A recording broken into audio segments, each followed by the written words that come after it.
హైదరాబాద్ నుండి బెంగళూరు వెళ్తున్న బస్సు కర్నూలు జిల్లా చిన్న టేకూర్ అనే ఒక ప్లేస్లో మన హైవే నెంబర్ 44 పైన సజీవత మొత్తం కాలిపోయింది. అండ్ ఇందులో మొత్తం 43 మంది ఉన్నారనమాట. అండ్ ఇందులో ఎంతమంది చనిపోయారు అండ్ ఎంతమంది బ్రతుకున్నారు, అసలు దీనికి గల కారణాలు ఏందనేది క్లియర్గా ఈ వీడియోలో మాట్లాడదాం.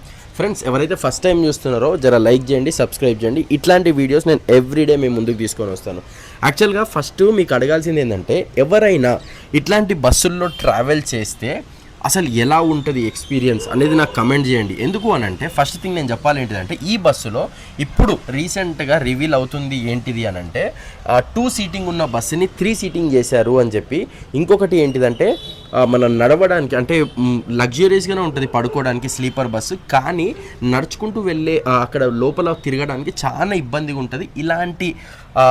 ఇలాంటి యాక్సిడెంట్స్ ఇన్సిడెంట్స్ జరిగినప్పుడు చాలా ఇబ్బంది అవుతుంది అని చెప్పి అయితే మనకు న్యూస్లో కానీ ఎక్కడ చూసినా కానీ ఇదే వినబడుతుంది అనమాట.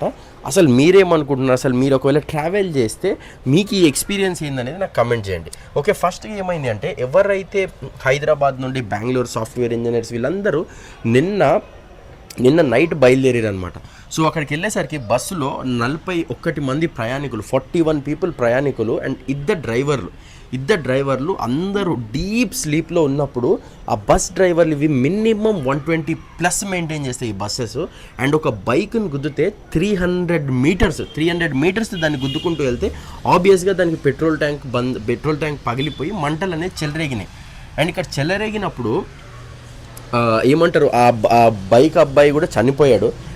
బైక్ అబ్బాయి చనిపోవడమే కాకుండా, ఎప్పుడైతే మంటలు చెలరేగినాయో ఆ డ్రైవర్స్ ఎవరైతే ఉన్నారో అవి ఓపెన్ చేయకుండా డోర్స్ తప్పించుకునేది ఎంత విషాదకరం అంటే, ఈరోజు దానికి 19 మంది చనిపోయారు. అండ్ అప్పటికి ఎవరైతే మేల్కున్నారో వాళ్ళంతా ఎమర్జెన్సీ డోర్లు వలగొట్టి వేరే అద్దాలు వలగొట్టేసి దుంకేసినారు. ఓకే, సమ్వేర్ అరౌండ్ 21 పీపుల్, 21 మంది ఏమో బ్రతికినారు, 22 మంది ఏమో బ్రతికినారు. కానీ ఎంత బాధాకరం చూడండి, ఒక ఫ్యామిలీ అయితే, చిన్న ఫ్యామిలీ, ఒక ఇద్దరు పిల్లలు, వైఫ్ అండ్ హస్బెండ్ చనిపోయారు. మొత్తం సాఫ్ట్వేర్ ఇంజనీర్స్ ఇద్దరు బెంగళూరుకి వెళ్తున్నారనమాట. వాళ్ళు రిపోర్ట్ చేయాలి వాళ్ళ ఆఫీస్లకి, అండ్ వాళ్ళు చనిపోయారు. ఇంకా ఎన్నో విషాద కథలు ఇట్లాంటి ఎంతోమంది ఉన్నారు. అండ్ ఆ టైంలో కూడా ఎంతోమంది కాపాడదామన్నా అది కాపాడలేని సిచ్యువేషన్, ఎందుకంటే అంత మంటలు వచ్చినాయి అనమాట. ఇంకొకటి ఏంటిదంటే, ఇప్పుడు ఆ డిజైన్ గురించి కూడా క్వశ్చన్స్ వస్తున్నాయి. ఎందుకంటే ఇది పల్టీ పడితే అది చాలా హైట్ ఉండేసరికి ఆ ఎమర్జెన్సీ డోర్లు పలగొట్టడానికి కూడా కుదరని సిచ్యువేషన్ ఉందంట. ఒకవేళ ఫ్రెండ్స్, అండ్ ఈ విషయం అనేది చాలా బాధాకరం ఫ్రెండ్స్. హోప్ఫుల్లీ మన అనిత గారు ఎవరైతే ఉన్నారో, మన హోమ్ మినిస్టర్ అనిత గారు, వాళ్ళైతే ఏమంటారు, ఎలా జరిగింది ఏంటి అనేది కంప్లీట్ నివేదిక అయితే కంప్లీట్గా రావాలి అని చెప్పి వాళ్ళు ప్రెస్ కాన్ఫరెన్స్ పెట్టారు.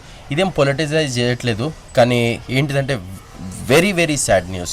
ఇట్లాంటి సిచ్యువేషన్స్ ఒకవేళ కనుక అలాంటి బస్సులో కనుక ఇద్దరు కూర్చునే దగ్గర ముగ్గురు కూర్చునే దగ్గర 4 కూర్చోవడం, ఇలాంటి స్పేషియస్ ఏమైనా ఉంటే, బస్ అడ్జస్ట్మెంట్స్ ఉంటే చెయ్యాలి అని చెప్పి నేను కోరుకుంటున్నాను ఫ్రెండ్స్. అండ్ ఫ్రెండ్స్, నేను ఇట్లాంటి వీడియోస్, ఇట్లాంటి అప్డేట్స్ ఎవ్రీడే నేను ముందుకు తీసుకొని వస్తాను.